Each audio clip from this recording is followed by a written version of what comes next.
Bienvenidos al episodio número 14 del podcast de Caro Academy, Haciendo Cine. En este podcast hablaremos sobre realización audiovisual y cinematográfica. Te daremos técnicas, consejos y todo lo que necesitas para aprender a contar tus propias historias. Programa tras programa platicaremos con profesionistas de distintas áreas del quehacer cinematográfico para que nos compartan su experiencia y aprendamos de ellos. Si eres nuevo en el podcast, me presento. Soy Natanael Miranda, director y productor audiovisual, y te invito a que visites nuestra página caroacademy.com, donde encontrarás otros episodios del podcast, nuestro blog sobre realización audiovisual, así como nuestros cursos donde aprenderás paso a paso a dirigir y producir tus propios cortometrajes. En este episodio hablaremos sobre dirección de documental con Jorge Porras. Jorge desde el 2009 ha escrito, dirigido y producido cortometrajes independientes como Escríbelo, Tiempo, Bianca Va y Mute. Fue invitado a participar en el proyecto Filmmakers Institute, organizado por The Creative Minds Group en el marco del Festival Internacional de Cine de Toronto 2014. Allí obtuvo el reconocimiento de Mejor Cortometraje y Mejor Cinematografía con Mute. Fue también acreedor de la beca FONCA Jóvenes Creadores 2016-2017 en la categoría de guión de cine. Es director y productor del documental El Gran Salto, sobre el sueño olímpico del mejor saltador de México. Bienvenidos al episodio número 14 del podcast de Caro Academy, Haciendo Cine.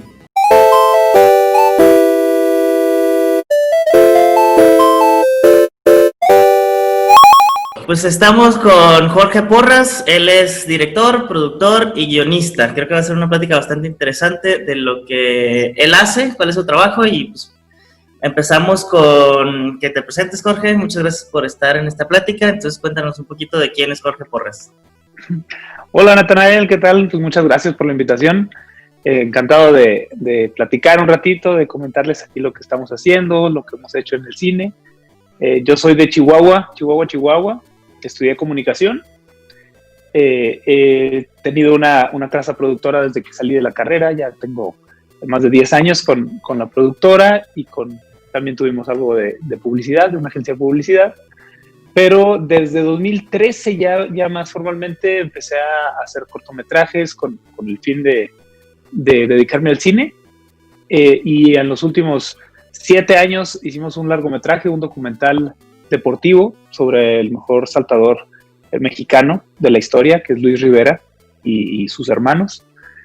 Hicimos este documental primero con recurso propio, después también incluimos unos inversionistas que nos permitieron ya desarrollar la producción, y con ayuda de Eficine terminamos postproducción el año pasado. Empezamos ruta de festivales el año pasado, que fue en el Festival de Cine de Monterrey, y estábamos a la mitad de nuestra ruta de festivales cuando nos agarró la pandemia. Ya teníamos planes de salir a carteleras, incluso a cartelera nacional, pero bueno, pues pasó esta situación y estamos esperando que termine la cuarentena, que se reactiven los cines para pues ya anunciar la salida de la película en cines principalmente y en plataformas. Y en este inter pues seguimos desarrollando varios proyectos. Estamos haciendo ya el desarrollo de un primer largometraje de ficción con un guión mío, y un par de documentales también que ya están en etapa avanzada de desarrollo, preproducción también. Es que en documentales es un poquito, se combina un poquito de todo. Hasta en la producción sigues haciendo pre todavía. Claro. Pero eso es pues prácticamente lo que he hecho. He trabajado también como locutor, como conductor de televisión. Y bueno, también me encanta hacer algo de contenidos de lo que estamos haciendo en el cine, y pues compartirlo, lo poquito que uno llega a conocer, pues compartirlo también acá en redes sociales. Genial. Antes de entrar en el tema como principal de esta plática, que es tu proyecto de documental, me gustaría que nos platicaras cómo fue que te empezaste a acercar al cine. Si fue por interés propio, autodidacta, estudiaste o empezaste a experimentar, o cómo fue que empezaste a hacer cortometrajes y a participar y a realizar proyectos de cine. Empecé realmente en el cine en la preparatoria, con una clase fue una clase de literatura que nos pidieron hacer un cortometraje. Nos pidieron hacer recrear un cortometraje más bien era recrear una escena de una película que nosotros eligiéramos. Teníamos que recrearla. Ahí fue cuando ya como asocié realmente que lo que quería hacer era cine, ¿no? Y que me encantaba hacer cine.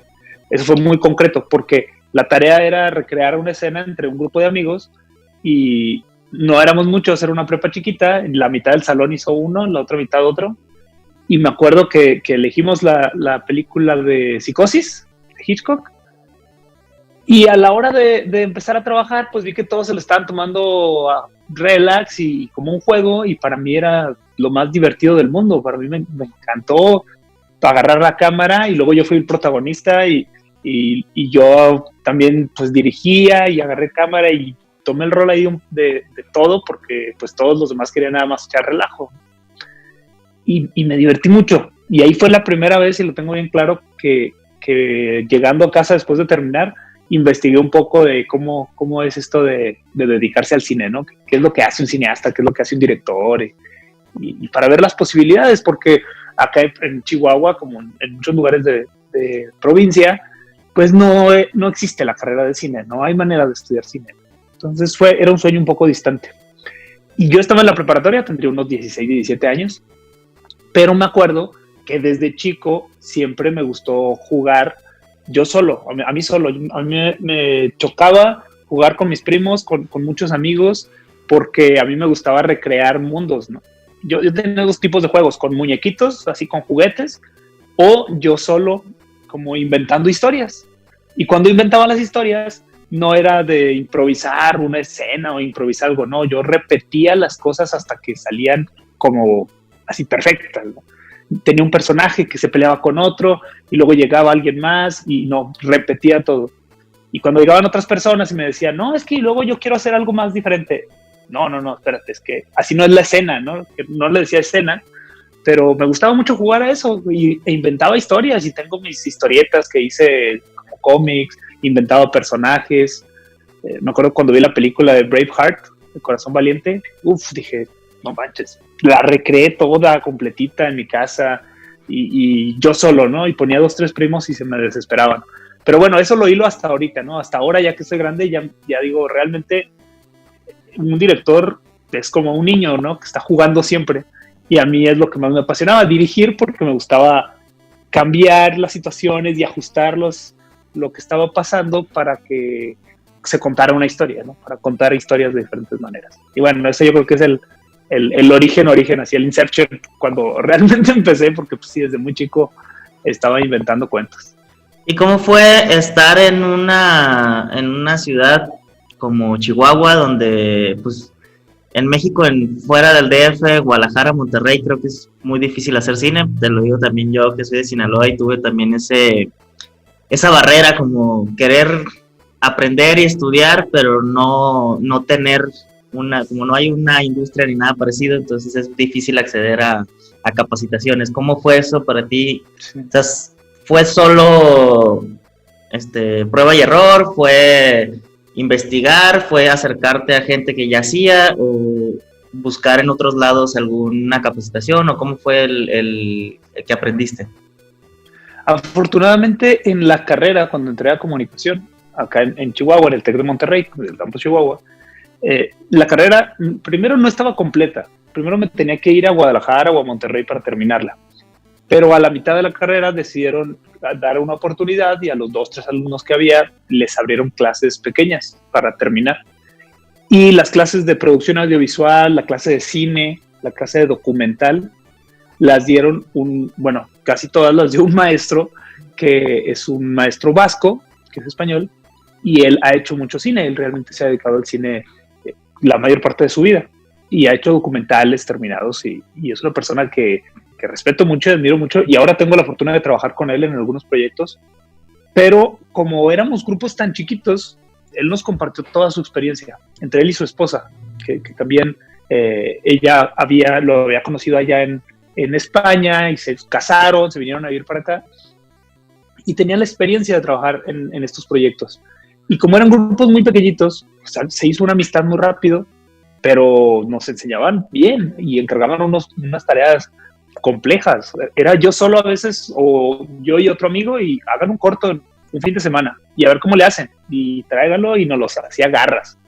Fue muy, muy estricto, y él realmente fue el que pues, nos compartía todo lo que le preguntábamos. Como era una clase casi personal, ahí me agarré yo y sacaba mi lista de preguntas, ¿no? De cómo editar algunas cosas, lo primero que me enseñó de corrección de color, de mezcla de audio, todas las aristas que uno va descubriendo, ¿no? Cuando entra al cine, porque cuando entras la primera vez dices, pues, una cámara, ¿no? No, todos los elementos del cine, con él los fui rebotando, me fui pues como que instruyendo un poquito más y así yo creo que fue aclarando la idea, ¿no? de lo que era hacer cine.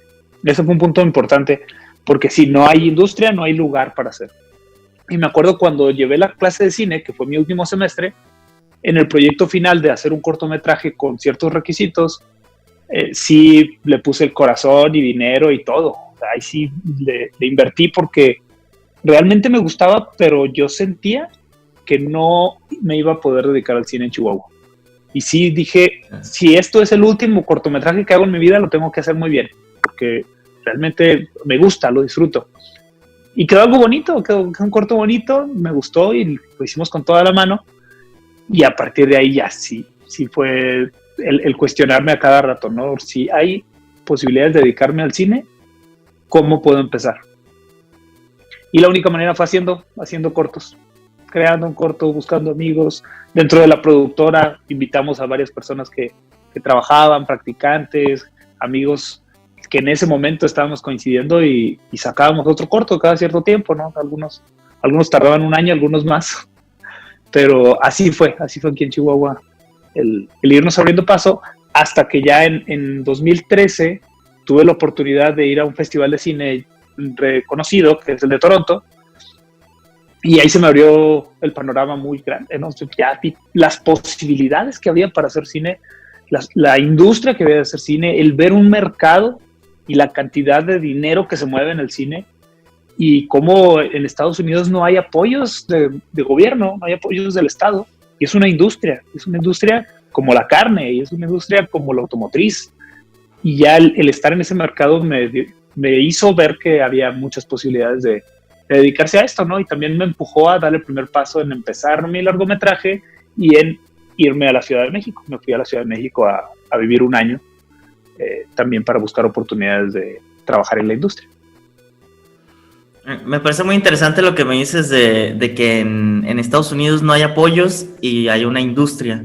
¿Qué crees tú que necesita México en ese aspecto? Porque en México la gran mayoría de las producciones que se hacen tienen apoyos de gobierno, casi no el 100%, pero un gran porcentaje se maneja así, y eso es lo que ha hecho que tengamos una industria. Igual nosotros pues, estamos como en nuestros primeros pasos aún en ese terreno, pero ¿qué crees tú que le falta a México para tener una industria de esa manera como en Estados Unidos, que es completamente independiente?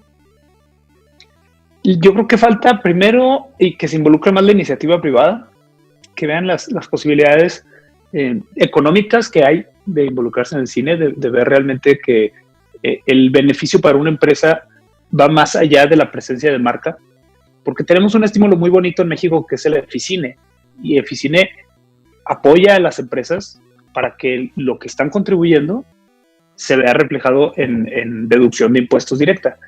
Y con el simple hecho de tener Eficine ya le abre los ojos a algunas empresas. Pero más allá de eso, creo que es una industria que no la ven como tal, no la ven como industria. El cine se sigue viendo en México como una forma de arte que hay que apoyar. Que sí es una forma de arte y hay que apoyarlo y hay que fomentarlo y hay que fomentar el buen cine sin fines comerciales, sí. Pero más allá de eso, el cine comercial está presentando un área de oportunidad muy grande, no solo de presencia de marca, sino de comercialización como inversión. Si una persona ve las posibilidades de invertir en una película que se va a vender 20 veces en lo que costó, claro que estaría dispuesto a entrarle. Pero ese es un escenario que en México no lo vemos posible, no lo imaginamos. O sea, en México hacemos nuestra primera película con la ilusión de no quedar en bancarrota. Si llegaras a recuperar con tu primer película, es un sueño que muy pocos viven. Y creo que eso es el chip que tenemos que cambiarnos. Creo que se tiene que involucrar un poco más a inversionistas, a gente con más recursos, a productoras también, porque lo hace Televisa, ¿no? Lo hace y lucra con sus películas cada año y mantienen saturadas las salas y les va muy bien económicamente. Y muy bien me refiero a groseramente bien. ese pastel lo tendremos que repartir mucho más. Claro. Y más ahora con la oportunidad que hay de contenidos y de plataformas y la demanda de contenidos que va a crecer exponencialmente. Claro, claro. Y bueno, ahora, como ya entrando un poquito en tu proyecto, dices que duraste 7 años haciendo este proyecto documental. ¿Cómo fue que se te ocurrió a ti empezar a trabajar en esto? ¿Cómo fue? ¿Conoces creo que es de Chihuahua esta persona, ¿no? ¿La conoces? ¿Has tenido una relación? ¿Cómo fue el proceso para iniciar este proyecto? Porque no mucha gente empieza o piensa en hacer un documental. Casi la mayoría como que se va directo a ficción. Y creo que es bastante interesante como saber cómo fue que tú decidiste que en lugar de ficción ibas a irte por el documental. La verdad es que siempre que lo cuento me da risa porque yo no quería hacer documental, yo no quería para nada. Yo decía, quiero una ficción y quiero un largometraje. Pero antes de encontrar la historia adecuada para contar en ficción, llegó a mí esta historia de documental, que fueron 6 años, en verdad, desde que empecé en 2013 con la idea hasta que lo estrenamos en festivales de cine, ya en el año pasado. Pero yo tenía la ilusión de hacer un largometraje porque sentía que era la manera de validarme a mí mismo como alguien que hace cine. Pero no, ya los cortos, pues no, creo que el siguiente paso es de hacer un largometraje. Y en 2013 precisamente fue cuando voy a Toronto y esto fue con un rally. Era un concurso para hacer un rally en Toronto durante el Festival de Cine. Y ahí cuando veo que ya hay muchas posibilidades, me acordé que tengo una historia posible entre todos mis anotaciones, que era la historia de Luis Rivera, que él es saltador de longitud y en ese momento acaba de romper el récord mundial universitario, estaba estudiando en Monterrey. Él es de Sonora, yo viví en Sonora 12 años y somos amigos de la infancia, crecimos juntos por allá en Agua Prieta. Lo fui a visitar, me enteré de todo eso y pues anoté todo, ¿no? Digo, oye, está padre y vamos a ver si se puede contar esta historia, pues está bonito. Y estando en Toronto, se lo compartió un productor que conocía allá y no lo podía creer que yo no estuviera empezando ese proyecto.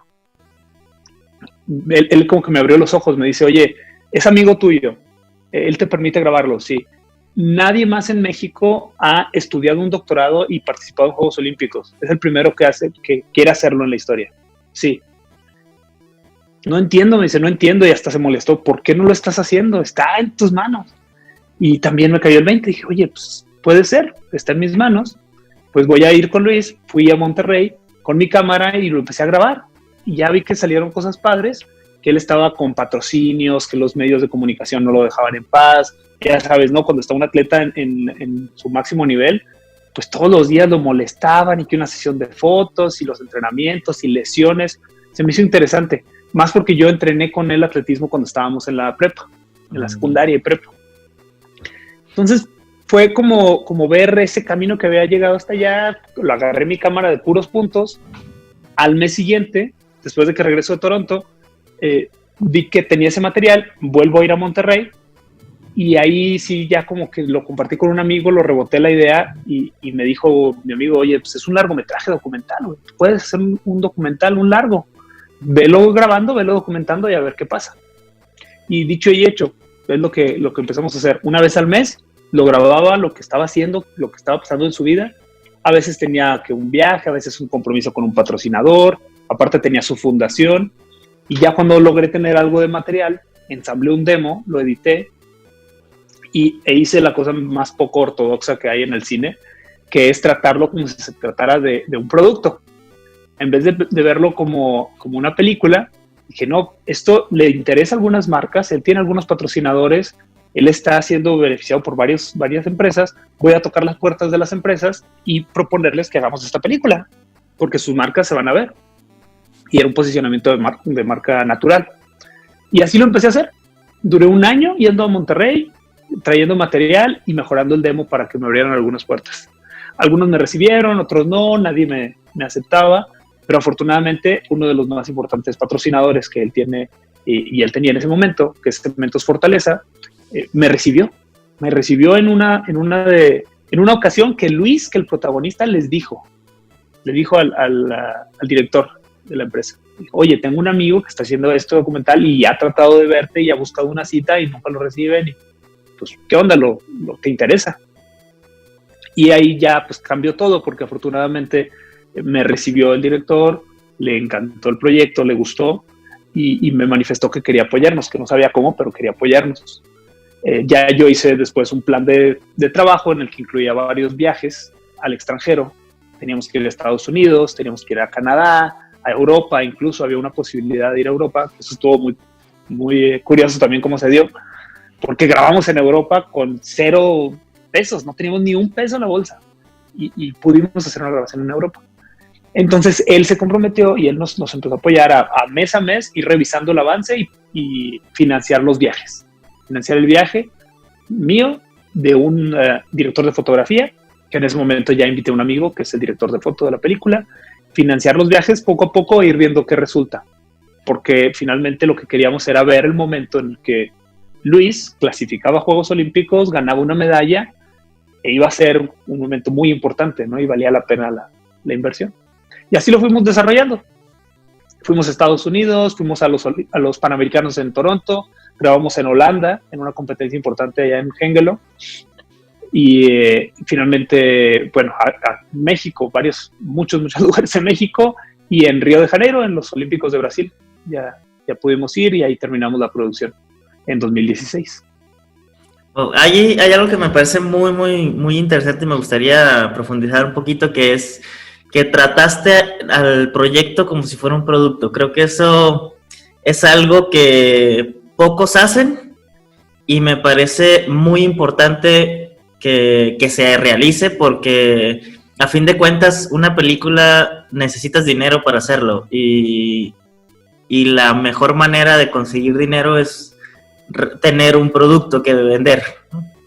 Y justo creo que me parece muy interesante cómo cómo la gente puede tratar a su proyecto como un producto, y cómo puede hacer que pueda ser interesante para gente que le gustaría invertir, que tal vez no sabe que el cine es un buen lugar para invertir, porque pues no sucede, pero cómo puede alguien llegar y llevar su producto a alguien para que le invierta en él.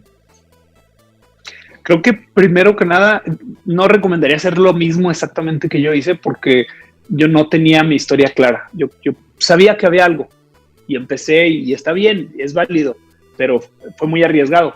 Ya viéndolo en retrospectiva, aposté mucho para algo que no era seguro y finalmente terminó siendo otra cosa. Pero el ver tu producto, tu película como un producto, es fundamental en mi manera de ver ahora, porque, como dices, necesitamos que la película se vea. Y para que se vea, se tiene que vender, se tiene que ver. Y sí, hay festivales sin fines de lucro, y son la cosa más maravillosa del mundo. Me ha tocado estar en festivales muy bonitos que te acercan a públicos que es imposible llegar de otras maneras, pero si quieres que lo vea mucha gente, tienes que pensarlo como un producto comercial, un proyecto comercial. Y lo primero que hay que empezar a revisar es que tu historia sea auténtica, que sí sea una historia que vaya a llegarle a la gente. Y después, ya cuando tengas tu historia bien localizada y bien identificada, ¿qué marcas crees que vayan con los valores de la película? Y que la película pueda hablar por esas marcas. Muchas veces en México se acostumbra el product placement de una manera muy tardía, o creo que está mal, porque lo que hacen es: terminas una película, un guión, empiezas preproducción, o incluso hasta empezando producción, avientas comunicados a todas las marcas que quieran participar, y luego la adaptas a la historia, a la marca. Y eso creo que yo lo cambiaría. Yo propongo todo lo contrario. Antes de que trabajes el guión, o mientras estás trabajando el desarrollo de tu idea, ves si orgánicamente y auténticamente eso habla a la marca o habla al consumidor de la marca, que es un poco también como una visión de publicidad, pero que no esté forzada. Ahora la publicidad es lo más devaluado que hay en esta época, porque la gente ya no cree en las marcas, ya no crees un comercial, nadie te compra un comercial. Si ves un product placement, que el product placement es cuando ves una marca en la película, ¿no? Que ves el objeto del Entonces sí, de una Pepsi que alguien agarra y dice, qué rica Pepsi, ¿no? Ese es el product placement. Ya se ven tan poco orgánicos, no sé si te ha pasado, pero hay muchas películas mexicanas que hacen un product placement a fuerza. Claro, y sí, le sacaron lana para terminar la película y qué bueno, felicidades por hacerlo, pero se nota que entró tarde y entró con calzador. O sea, no, ya incomoda, ya se mete en el camino de la historia. Entonces, para que no pase eso, cuando estás desarrollando, mientras estás avanzando en la película, es el momento de identificar qué marcas podrían funcionar. Y entonces ya acercarte, ¿no? Y acercarte con un demo, con una escaleta, con un guión, con algo formal, pero sabiendo que vas a beneficiar a la empresa, no queriéndole vender algo, no queriendo sacarle dinero, porque ese también es otro de los errores. Buscamos que me den dinero y hago lo que sea por dinero, ¿no? Y eso tiene otra palabra, tiene otra definición. Lo que necesito es terminar mi película. Lo que tú necesitas es que tu producto se vea y se consuma por gente que lo quiere consumir o que le va a hacer un bien. Ahí es cuando se unen mi historia con tu producto. Y eso es lo que, pues sí recomiendo, ¿no? De esa manera también haces partícipe a la marca en la realización y en lo que estás hablando, ¿no? Y eso también le puede ser mucho más atractivo a una marca que solo poner su logo. O sea, una cosa es poner el logo y otra cosa es que la marca sea parte de lo que se está contando. Obviamente de una manera orgánica, no de solo utilizarla porque te dieron dinero. Sí, exactamente. Y en nuestro caso, afortunadamente, 2 de las 3 marcas principales que buscamos al final están en el proyecto y se sumaron como patrocinadores, que es, bueno, Cemento Fortaleza por un lado y el TEC de Monterrey, que también es parte de, que no es... perdón, no sé si puedo decir las marcas. No, adelante, aquí es un lugar libre de hacer lo que sea. Un lugar de libre. No, porque son o sea, no, si tú ves la película, sí aparecen los logotipos, que aparecen pues principalmente, empezando porque entrevistas a un atleta que todo el tiempo trae las marcas de sus patrocinadores y no se las puedes quitar. O sea, él entrena así. Y él estudió en el TEC de Monterrey, entrenaba en el TEC de Monterrey, es becado por el TEC de Monterrey. No estamos inventando algo. El TEC lo becó como atleta y el TEC apoya el atletismo. Bueno, salió la marca ahí finalmente porque es una realidad, contamos una historia real y así estaba desde el inicio. Yo me hubiera puesto a quitar las marcas y a que no saliera el logo por un lado y que no saliera, afecto a mi historia y no termino contando la historia que quería contar. Entonces ya estaban las marcas, a mí no me costó nada, ya está el ambiente, se contó orgánicamente y después pues ya se involucraron los apoyos, ¿no? Que llegaron. Y también obviamente es un camino largo. En esta historia personal fueron 6 años, espero que la próxima película no me tarde tanto, que ya estamos ahora con la productora, ya nos consolidamos y estamos haciendo varios proyectos que levantamos al mismo tiempo, pero ahora ya lo pensamos desde antes. Aquí en el gran salto fue de estar con la cámara y decir, oye, ahí están estas marcas y esta marca, vamos a ver. Ahora lo que propongo es diferente. Siéntate a ver qué historia tienes, está muy bien tu historia armada, ahora sí, ¿cuáles marcas pueden convivir con esa historia? Claro, sí, es una muy buena manera de ver al cine y creo que es un camino bastante eficiente para lograr realizar un proyecto. Pues sí funciona. Oye, y en la realización en estos 6 años que estuviste trabajando en este documental, ¿qué fue lo más complicado en lo que te enfrentaste? Lo más complicado es adecuar tu agenda a la de un atleta, a un atleta estudiante, porque era bien frustrante la preproducción de un viaje y saber que ibas a ir a lo mejor a Cuba y tienes todo para ir a Cuba y en una ocasión compramos boletos con mucha anticipación y ya teníamos todo tratando de cuidar como es una producción, ¿no? Con anticipación, permisos, locaciones y demás. Y un atleta no puedes anticipar una lesión. Él se lesiona y cambia su agenda. Claro.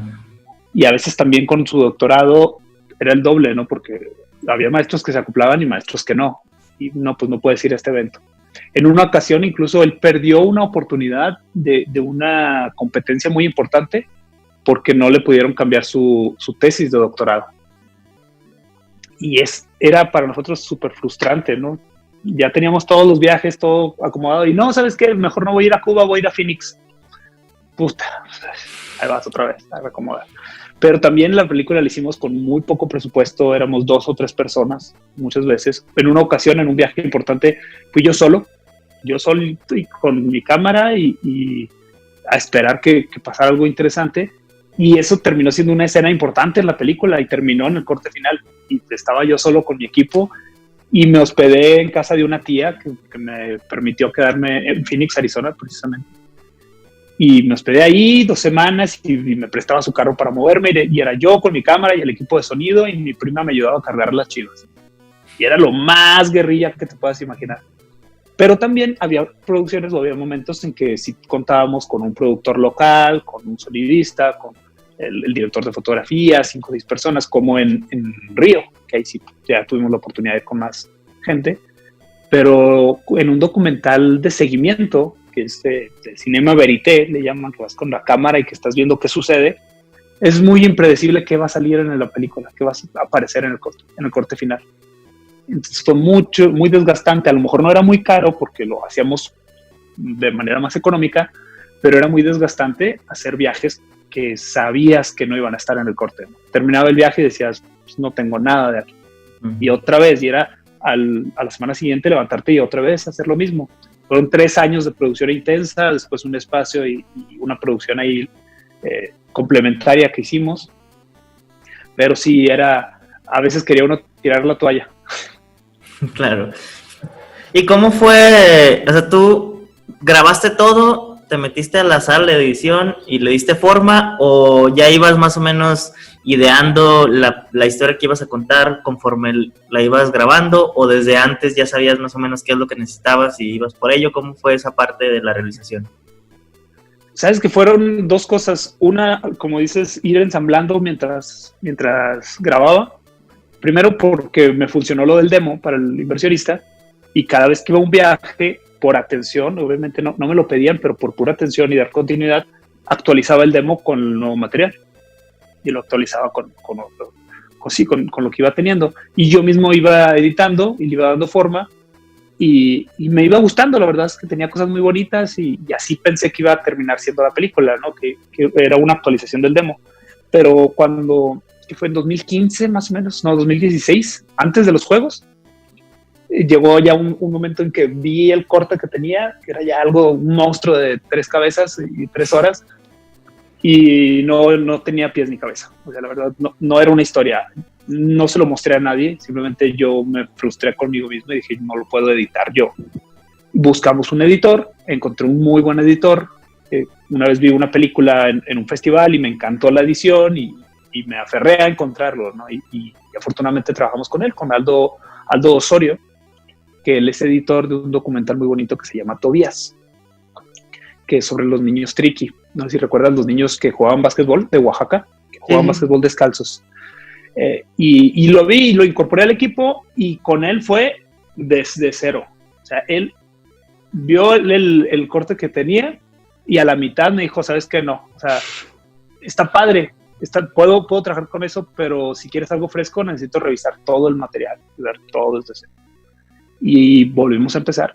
Fueron otros 2 años de edición porque él revisó todo el material. Eran casi 400 horas y al principio él empezó a calificar cada toma. Y a ver, no, desde cero. Esta toma del 2013 está bien por esto, la iluminación le falla, el audio.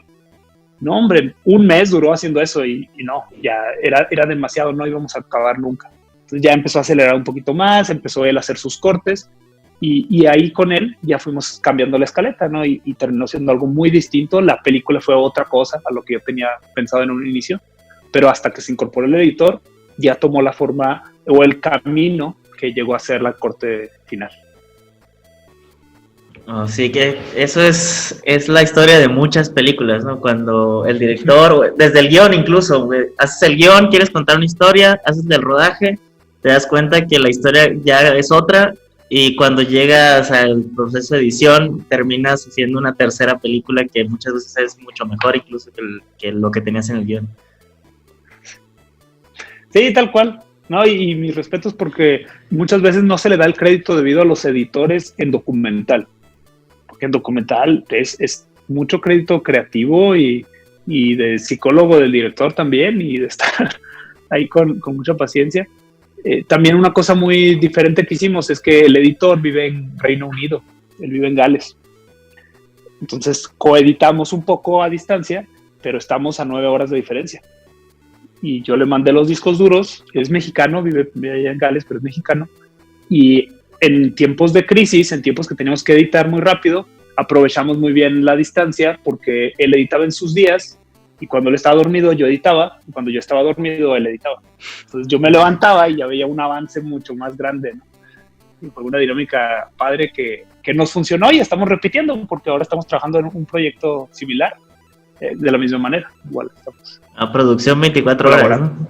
Sí, exactamente. Fue poner la máquina, la maquila a marchas forzadas. Que ahora rindió sus frutos porque ahora es un valor agregado el poder trabajar a distancia, ¿no? Porque ya todo el mundo está buscando trabajar a distancia. Claro, iban un paso adelante. Sí, pues nos tocó por suerte. Oye, ahora que ya tenías la película terminada, ¿cómo fue empezar a meterla a festivales e incluso tener ya la posibilidad, que me dices ahorita que por lo de la pandemia se pausó, pero ya tener fechas para meterla a cine? O sea, ese proceso creo que poca gente lo toma en cuenta en su planeación, digamos, y creo que es el punto más importante porque pues, si tienes la película terminada no importa el tiempo ni la película en sí, si no tienes un lugar para proyectarla, que a fin de cuentas tú haces una película para que alguien la vea y si no hay espacio, creo que no es que el trabajo no valga la pena, sino que está desaprovechado todo lo que se hizo, ¿no? ¿Cómo fue llegar a ya tener una fecha para poder presentarte en cine? La verdad es que también aprendimos a la mala, porque nunca nadie me dijo, yo no había escuchado que tenías que tener un presupuesto para festivales. Y es algo que ahora, siempre que tengo oportunidad lo comparto, hagan un presupuesto para festivales. Se va mucho dinero en festivales, es realmente un rubro que no se considera que uno termina su presupuesto hasta el último día de postproducción, ¿no? Tienes tu película, pero cuesta un varo meterla a festivales buenos, festivales importantes. Le dedicamos algo de tiempo primero a la ruta de festivales, primero a decidir qué festivales queríamos y no es un cuento de hadas. Tardamos un año en que nos aceptara un buen festival como el Festival de Monterrey y fuimos rechazados por todos los que te imaginas, por todos los demás. Y le tiramos también a Toronto y le tiramos a muchos en el extranjero, Guadalajara, Guanajuato, Oaxaca. Y muchos en México son gratuitos, pero también otros no. Y los del extranjero, todos de ley, los que valen la pena cuestan. Afortunadamente, como te platicaba también, algo de los patrocinadores, llegó un patrocinador ya cuando estábamos en las últimas etapas y ese presupuesto nos permitió metérselo por completo a marketing y a festivales. Y también yo hice varias cosas, como ya hemos trabajado con personas que están en festivales como Toronto, como Cannes. Me lancé, yo ya vi la ruta del mercado y me lancé al mercado de Toronto, inscribí la película dentro del mercado para que poderla mostrar y ahí conseguimos también algunos buenos tratos. Pero fue un poco de todo, de incorporar la experiencia de publicidad también en esto, porque volvemos a lo mismo, es un producto. Y ahora sí ya tengo el producto terminado, ahora lo voy a vender a otro público. Que antes de que llegue al espectador está el otro público que son las distribuidoras y los exhibidores, que son cosas muy distintas. Distribuidoras, exhibidores y agentes de venta. Los exhibidores son los cines. Los distribuidoras son las compañías que agarran la película para presentarla a cines o para representarla en algunos festivales. Y agentes de venta es un concepto que en México no se maneja mucho, pero en Estados Unidos sí, y es un representante. Es una persona que a tu nombre toma la película y lo lleva también a diferentes mercados para venderla.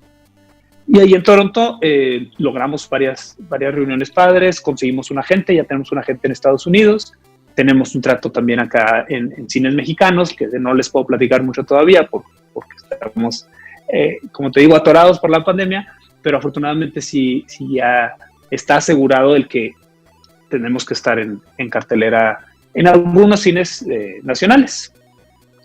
Y pues es un proceso también de planeación con muchas horas de trabajo, de dedicarle. Ya no me puedo dedicar a otra cosa cuando estoy en el mercado de cine, ¿no? Tienes que estar 100% en un mercado vendiendo tu película.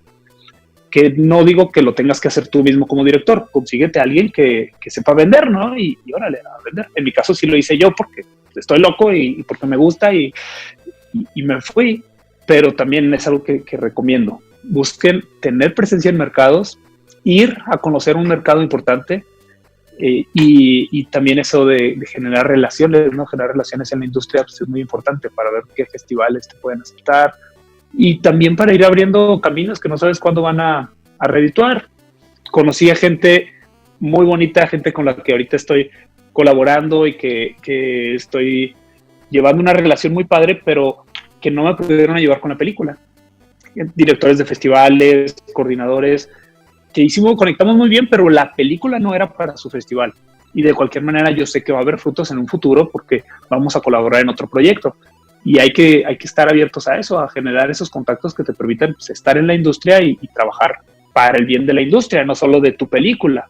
Porque también te puedes ir con la bandera de cómprame, cómprame, cómprame. Uh-huh. Y pues no, tampoco es por ahí. Claro. Oye, y cuando empezaste a hacer este proyecto, que por lo que me comentas, me da la impresión de que no estabas muy seguro de en qué te estabas metiendo. Ahora, después de todo este proceso, y que incluso pues, aún no termina, ¿qué es tu mayor aprendizaje de todo este proceso? El mayor aprendizaje de todo este proceso, yo creo que la persistencia. La persistencia, sí suena cliché y hay mucha gente que te lo puede decir, ¿no? Que esto no es una carrera de velocidad, es un maratón. Te tienes que aguantar.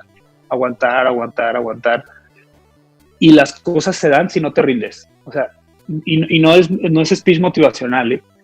Es tan sencillo como que hay que pensar cuál es el siguiente paso. Si dejas de avanzar, ahí sí te fregas, ¿no? Como una bicicleta. Si vas a hacer una bicicleta, puedes ir muy rápido o muy despacio. Pero si dejas de pedalear y si te quedas estático, la bicicleta se cae.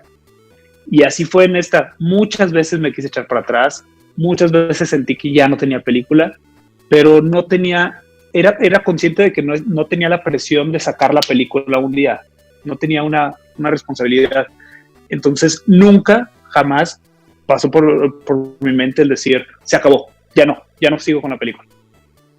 Hay historia, había algo que contar, había posibilidades, porque ya cuando vean la película van a ver que las cosas no son como suceden, como uno cree, ¿no? Las cosas no pasan como uno cree, como uno espera.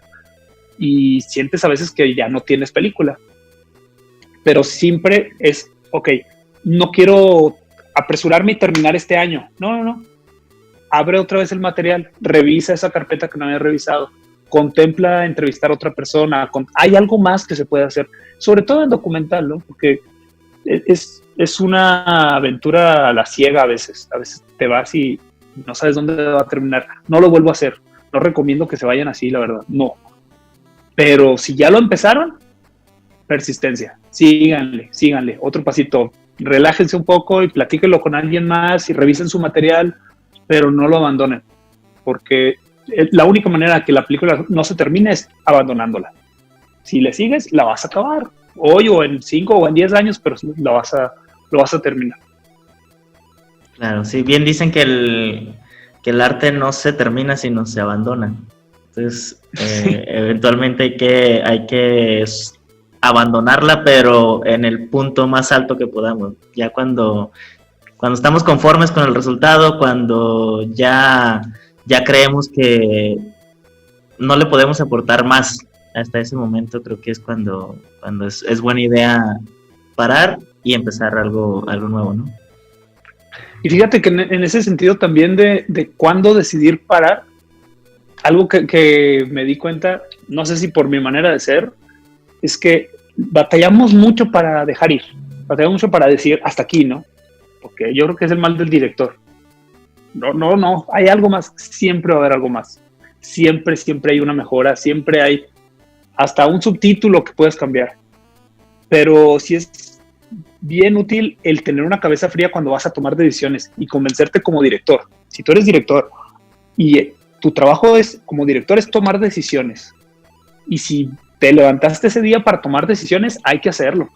Y eso significa a veces cortar una escena, y significa, como dicen, de tu bebé, ¿no? Tu kill your darlings, lo dicen en inglés, ¿no? Así como que, híjole, es que quiero mucho esto, pero no aporta a la película.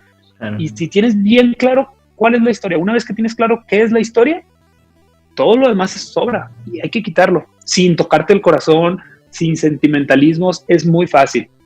Esta escena, este personaje, este beat, ¿aporta? Sí. Ok, ¿aporta al tema principal que quiero? Sí. No hay espacio para eso y hay que cortarlo rápido. Después de tomar muchas decisiones, me di cuenta que se me da a tomar decisiones sin corazón. O sea, y me preguntaba el editor, no, oye, es que yo sé que te gusta mucho esa escena, y claro que las defendía, ¿no? Hay escenas que dicen, no, esa no la puedes quitar, es que es muy bonita. Y me preguntaba a mí mismo, ¿sirve o no sirve? No, adiós, bye, no está, ya. Y avanzas. Y claro que hasta el día de hoy me arrepiento, y ahorita platicando contigo me acuerdo de una escena y, ay, siento feo. Pues sí, puedes sentirlo toda la vida, pero cuando estás tomando decisiones, son decisiones, chavo, y hay que avanzar. Y para poder avanzar es, órale, cortar cabezas. Claro, al final lo principal es la historia que estás contando, y las decisiones las vas a tomar siempre en función de la historia, no en función de lo que te gusta a ti o de lo que tú quieres. Sí, y en documental sirve mucho, pero también sirve mucho en guión. Cuando estás haciendo ficción, al momento de pulir tu guión, ahí te das cuenta, y es el momento de ahorrar dinero.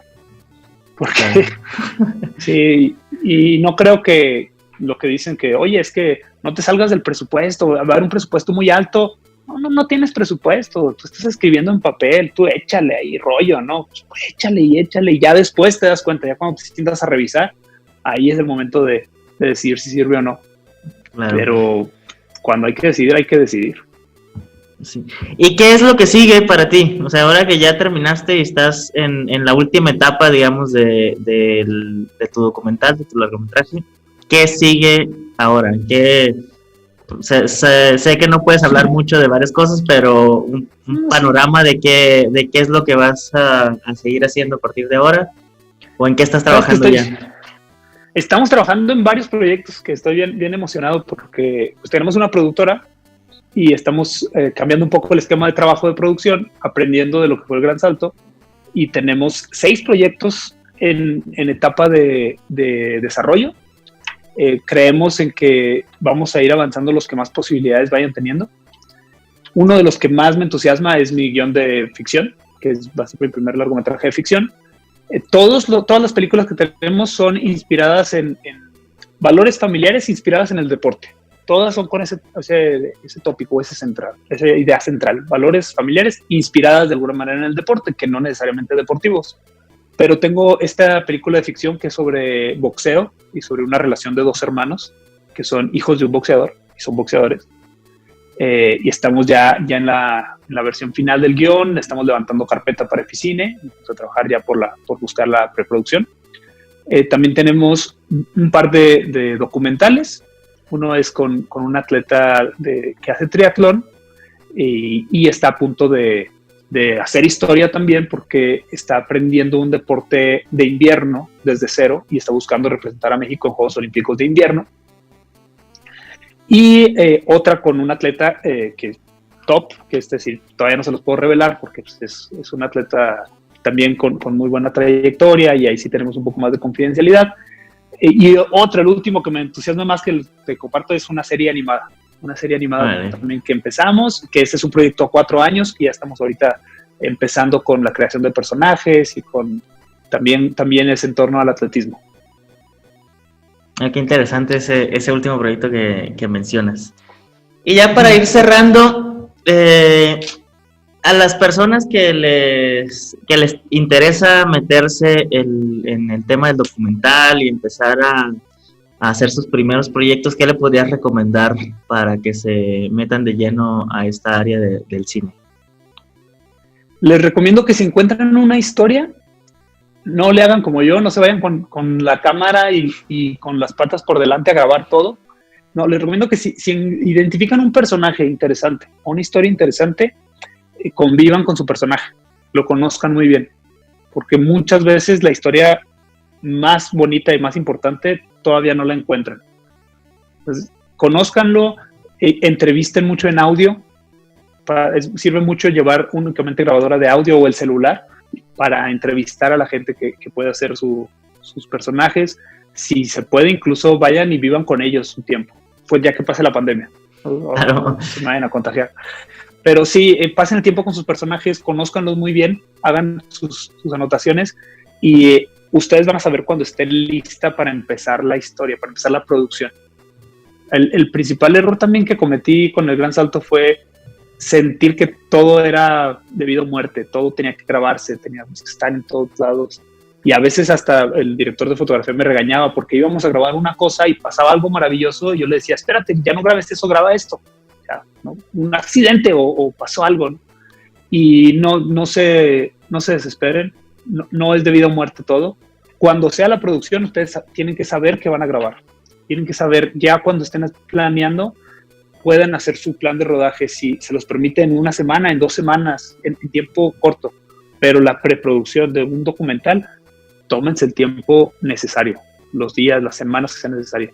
Y eso les recomiendo mucho. Conozcan a sus personajes muy bien hasta que tengan la historia clara en su cabeza para empezar producción, hasta que estén seguros de lo que necesitan grabar.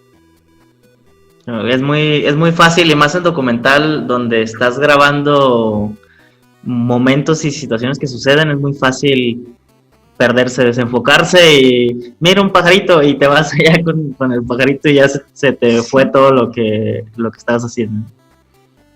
Facilísimo. Y no lo hagan, por favor. Aparte que se van a evitar muchas discusiones con el director de foto.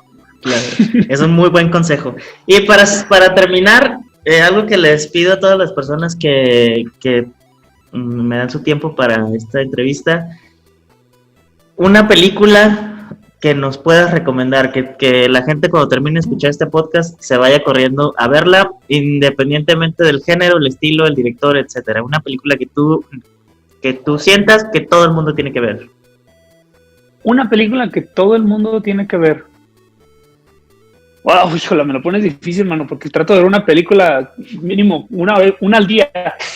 Y mira, hace poco, sobre todo para documental, es un documental pesado, un poquito pesado, pero creo que todo el mundo lo tiene que ver por la manera en la que cuentan esa historia tan sencilla. Se llama Hiro, Dreams of Sushi. Es un documental que está en Netflix y es sobre un maestro chef de sushi, que es un viejito muy metódico, que es el mejor chef de sushi de Japón. Y me la recomendó hace poco un amigo y también está lenta, está pesadita, pero estéticamente te enseña mucho cómo narrar un documental. Genial, pues sí, me gustó mucho. Pues ya saben qué hacer una vez terminando de escuchar el podcast, se van a Netflix y se ven la película Hiro. ¿Cuál es el subtítulo? Mira, Hiro, Dreams of Sushi. Pero para que no se me queden también, bueno, es que siempre me gusta dar opciones porque hay gente que se puede animar con esa descripción de película. Es lenta, es contemplativa, es para aprender documental. Y si no, en Netflix, imperdible, The Gentleman. Nada que ver, Guy Ritchie. Hace poco sacó esta película, ¿ya la viste? No la he visto, pero me gusta mucho las peleas. Principalmente de Guy Ritchie, creo que es un maestro de la cámara cuando hay peleas. Exactamente. Nada que ver con Hiro, si les interesa documentar y ver la narrativa, es una gran película de acción, de comedia y se van a divertir mucho. Y ahí está también en Netflix. Perfecto, pues ahí tienen esas dos opciones. Pues muchas gracias, Jorge, por darnos el tiempo y platicarnos sobre tu proyecto. Pues vamos a estar ahí al pendiente de lo que haces y espero tenerte de nuevo para platicar cómo te fue ya en el próximo año cuando salga en cartelera el documental, El Gran Salto, o en estos otros proyectos que traes. La animación me pareció muy interesante, entonces ahí te estaré escribiendo para que nos cuentes más sobre ese proyecto pronto. Claro que sí, cuando gustes, si quieres ahí al rato también cuando avancemos los proyectos, pues ahí te platico un poquito más. Y muchas felicidades también por tu proyecto, porque es algo muy necesario y esta capacitación de cine es algo que nos falta en México mucho. Y creo que estás cubriendo una necesidad muy bien identificada, muy clara, que es esto de compartir el oficio, ¿no? Y el hacer cine. Claro, no, pues gracias por ser parte de esto que estamos haciendo. Y para que te sigan, para que sepan un poco más de ti, de tu trabajo, de tu documental, ¿dónde te pueden seguir? ¿Tus redes sociales o algún espacio? Estoy en todas las redes, bueno, en Facebook, en Twitter y en Instagram como Jorge Porras MX. En Twitter, Instagram, Facebook, así, Jorge Porras MX. Y en YouTube, bueno, ahí me encuentra como Jorge Isaac 18, que es otro rollo, porque todavía no cambio mi username, pero también estamos en YouTube, un poquito más activos ahora. Si no, en cualquier plataforma que me escriban, pues ahí, por ahí platicamos. Perfecto, pues ahí comparto también los enlaces de todas tus redes sociales y los links. Y pues nada, muchas gracias por esta plática y pues mucha suerte con los proyectos que traes. Gracias, Natanael. Igualmente, saludos a todos los que están viendo la clase y espero que les haya quedado algo claro, porque a veces hablo demasiado, pero si no, ahí estoy a sus órdenes cuando quieran platicar. Perfecto, pues muchas gracias. Sale, hasta luego.